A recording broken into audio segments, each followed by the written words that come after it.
Salut mon gars sûr! Dans cette vidéo, nous allons parler de... Ouais, pardon, j'ai un petit peu dévié là. Ah, les jeux vidéo. Véritable passion que j'ai depuis l'enfance et qui m'accompagne encore aujourd'hui et m'accompagnera probablement jusqu'à que je dépop au cime. Non mais sérieusement, on est entre nous là, se visser le cul sur un bon World of Warcraft sans souci, c'est pas ça la recette du bonheur. Mais ce n'est pas ça dont on va parler aujourd'hui. Le sujet que j'aimerais aborder avec toi, c'est pourquoi il existe des joueurs extrêmement riches dans les jeux vidéo, respectés, leaders, chefs de guilde, full stuff, full skills, mais dans la vraie vie, ce sont des smicards skinny ou en surpoids qui peinent à joindre les deux bouts. Bienvenue dans le Gamer Paradoxe, ou l'art d'être riche IG mais dead broke IRL. Alors la question qui doit désormais te brûler les lèvres, c'est comment être aussi riche dans la vraie vie que sur nos bons vieux jeux. Eh bien ça tombe à merveille, assis-toi bien et saisis-toi de ta boisson chaude préférée car je vais te servir la recette miracle sur un plateau pour être full stuff épique IRL. Pour bien comprendre le Gamer Paradoxe, j'ai envie de te parler du jeu de ma vie, à savoir World of Warcraft. Non, sérieusement, si tu ne connais pas ce jeu, t'as raté quelque chose. J'ai pas envie de dire que t'as raté ta vie, car à cause de ce jeu, j'avais clairement les pires notes à l'école, mais c'est vraiment le god des MMORPG. Des meuporg. Pour les casus qui ne savent pas ce qu'est un MMO, c'est tout simplement un jeu de rôle en ligne massivement multijoueur. En gros, tu vas incarner un personnage qui démarre en slip dans la neige, puis ensuite tu vas devoir grind pendant de très longues nuits afin de te créer une vie in-game fantastique, à savoir t'enrichir, t'acheter une monture pour aller plus vite, te rendre dans des donjons sombres pour vaincre des boss bien veineux pour finir par te la péter sur le toit de la banque avec ton armure épique bien clinquante. Est-ce que tout ce que je viens de te dire te rappelle quelque chose si on sort une minute la tête des écrans? Commencer à poil, travailler dur, t'enrichir, t'acheter un véhicule pour aller plus vite pour enfin obtenir du statut et des objets clinquants? Oui, je fais bien évidemment allusion à la vraie vie. Dans WoW, tu commenceras niveau 1 en slibard, tu vas faire tes premières armes en faisant des petites quêtes, augmenter en niveau, choisir un métier comme par exemple mineur forgeron, puis tu vas récolter des minerais avec ta satanée pioche, transformer les minerais en barres, puis les vendre à l'hôtel des ventes aux autres joueurs, et ainsi tu vas récolter de plus en plus d'or, t'acheter une monture, récolter les minerais plus vite, monter en niveau, puis t'acheter les meilleures armures pour aller affronter les boss de fin avec tes gassures. Honnêtement, quelle est désormais la différence que tu vois avec le monde réel? Tu vas naître à poil, faire tes armes à l'école, bon sauf que pour cela tu n'auras pas des trogs à tuer, mais tu gratteras du papier, je sais, c'est moins fun, puis tu choisiras un métier dans lequel tu évolueras également, pour finalement avoir assez de PO pour acheter la belle monture BMW épique et enfin finir le jeu des moldus, à savoir offrir le beau mariage et la belle baraque à ta Gertrude dans laquelle vous élèverez vos Murlocs, Augustin et Célestine. Et c'est ça le foutu Gamer Paradoxe. Nous les gamers avons compris dès notre plus jeune âge que pour réussir au jeu de la vie, il fallait grind à la sueur de nos 10 doigts. Et l'économie d'un jeu fonctionne exactement de la même manière que l'économie réelle. Mais je te vois arriver de loin avec ton gros pif et me dire Oui mais Clémé, dans un jeu vidéo, l'économie est amusante, voilà pourquoi on la pratique. Oh, que je t'aime si tu as eu cette réflexion car c'est exactement là où je veux t'emmener. Mais patiente encore un instant car la grande révélation de cette vidéo va te retourner le crâne. Oui, on est d'accord sur ça, par essence, un jeu vidéo, bien évidemment, c'est joué, on ne débat pas là-dessus. Mais je peux te garantir que si tu souhaites atteindre un haut niveau dans des jeux vidéo comme World of Warcraft, Fortnite ou Call of Duty, alors tu vas devoir t'en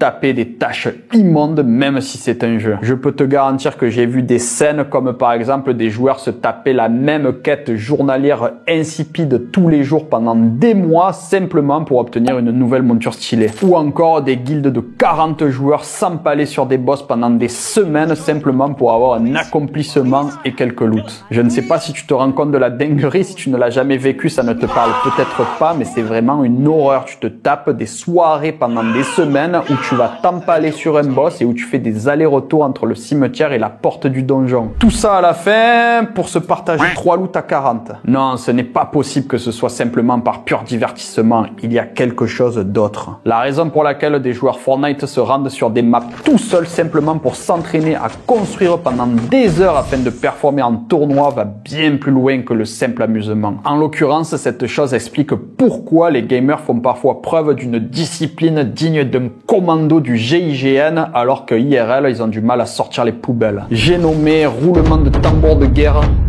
un solide pourquoi. Que ce soit en obtenant du statut grâce à leur niveau élevé pour faire rager leurs potes ou alors tout simplement pour se dépasser et aller accomplir un objectif ambitieux. Voilà le schéma habituel que nous poursuivons tous en tant que gamers, s'amuser et ensuite si on veut aller plus haut d'avoir un solide pourquoi et s'il est manquant, dans ce cas-là c'est à ce moment qu'on va désinstaller le jeu. Voici donc qui s'amène le grand reveal de cette vidéo mon jeune gnome. Écoute bien cette vérité qui peut faire mal mais qui est là pour t'aider. Si aujourd'hui tu es riche dans les jeux vidéo mais pauvre dans la vraie vie, c'est tout simplement qu'in real life tu fais une activité qui t'emmerde au plus haut point et qui n'a aucune raison profonde à part de remplir le frigo. Mais je vais te rassurer, si aujourd'hui tu es un gamer aguerri, écoute bien également ceci. Le moldu moyen qui ne connaît rien aux jeux vidéo ne sait absolument pas les efforts monstrueux que cela demande d'atteindre le top 1% dans des jeux comme World of Warcraft, League of Legends, Fortnite ou Call of. Ils pensent à tort ces gros boomers que ce sont simplement des jeux pour adolescents qui n'ont pas encore mûri. Mais voilà, mais c'était sûr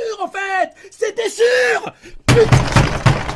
Mais si tu as déjà atteint le 1% dans des jeux aussi compétitifs que ceux que je viens de citer, alors déjà dans un premier temps, je te félicite car vrai reconnaissent vrai. Mais surtout, sache également que tu as tout ce qu'il faut en toi pour également atteindre le 1% dans la vraie vie. Par contre, pour cela, tu dois absolument trouver une activité professionnelle dans laquelle tu prends du plaisir et surtout dans laquelle tu as un solide pourquoi qui va t'aider à te dépasser pour atteindre les paliers supérieurs lorsque ça devient difficile. Si tu n'as pas encore trouvé cette activité, ne baisse pas les bras mon ami, vraiment continue à chercher car c'est là que tout se joue. D'ailleurs, c'est le moment que tu choisis pour t'abonner à ma chaîne car je vais t'aider spécifiquement dans ta quête légendaire de liberté financière histoire de mener une vie inspirante faite de bonnes sessions de gaming et de belles expériences IRL. Enfin, une fois que tu as trouvé cette activité professionnelle qui te plaît, il te restera simplement à la connecter à un solide pourquoi qui t'aidera à te dépasser et à atteindre les paliers supérieurs. Comme je te l'expliquais précédemment, si tu arrives dans les jeux vidéo à avoir une volonté digne d'Arthas lorsqu'il rentre dans l'Ordaeron prêt à tout raser, c'est car la récompense t'excite. Nice. Si tu es capable de te taper les mêmes quêtes journalières boring chaque jour pendant des mois, c'est car tu le veux ce satané drac du néant. Si tu chain wipe tous les soirs pendant des semaines sur Illidan avec ta guilde, c'est car tu les veux ces satanés warglaives. À nous désormais de transposer cette mentalité dans la vraie vie. Visualise ta vie de rêve, toi aujourd'hui avec une activité professionnelle que tu prends plaisir à faire tout en étant libre de pouvoir jouer une semaine d'affilée lorsque ça te chante car il y a une nouvelle extension sans qu'on te fasse chier. PS, si cette vision ne t'excite pas, alors je ne sais pas ce qui le fera. Pour devenir riche dans la vraie vie, il faut simplement voir la vie comme un jeu vidéo. Trouve une manière d'y mettre du fun et vise une récompense excitante. Voilà mon gars, cette vidéo touche à sa fin. J'ai pris beaucoup de plaisir à te la faire car je suis tombé très jeune dans le gaming comme Obélix dans la potion magique lorsque j'ai découvert les MMORPG Dark Age of Camelot et ensuite World of Warcraft. Je ne sortais littéralement plus de ma chambre et comme de nombreux gamers, j'ai beaucoup souffert durant ma jeunesse de ne pas comprendre pourquoi je détestais autant les études et surtout pourquoi je n'avais envie de rien faire mis à part d'être tranquille sur mon PC à pexer mon nain chasseur. Jusqu'au moment où enfin, à 23 ans, j'ai pris conscience que j'avais toutes les armes pour être également heureux dans la vraie vie. Que le gaming était une magnifique analogie de la vie et que si je n'avais pas réussi à être aussi heureux IRL que je ne l'étais IG, c'est tout simplement car je n'avais pas encore trouvé une activité qui me plaisait et une récompense qui m'attirait. Pour la petite anecdote, en 2016, j'ai créé un vision board. Je ne sais pas si ça te parle. C'est ce qu'on appelle un tableau de vision dans la loi de l'attraction. C'est très pratiqué, c'est-à-dire de faire en fait un tableau où tu vas mettre des photos de ce que tu aimerais accomplir et atteindre dans ta vie. La plupart des gens sur leur vision board, ils vont mettre des penthouses à Dubaï, des Lamborghini, des jets privés, etc.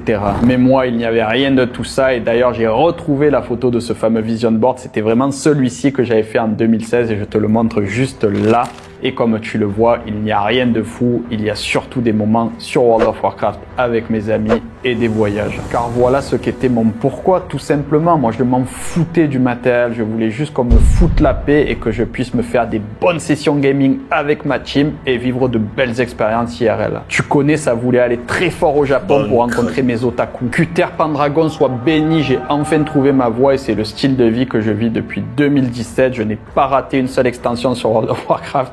Et en plus de ça, je suis allé au Japon pendant 3 mois et sur plein d'autres pays et j'ai vécu des expériences incroyables. Et je peux te dire que ce n'est pas près de s'arrêter, je compte bien vivre ma vie de cette manière jusqu'à que je rejoigne le CIM. Bref, si tout cela te parle et qu'on partage une vision commune, alors check le premier lien dans la description histoire qu'on fasse un bout de chemin ensemble, j'ai une surprise pour toi. N'oublie pas de t'abonner et de me lâcher un énorme pouce bleu si toi également tu t'empalais sur Ragnaros tous les soirs et arrivé le lendemain au collège avec des cernes sous les yeux. Et je te laisse avec cette vidéo où je te parle justement de mon histoire lorsque je me suis lancé après ma quête légendaire de liberté financière histoire de me visser peinard. C'était Clément qui veut ton bien et celui de TPO. À plus à Darnassus.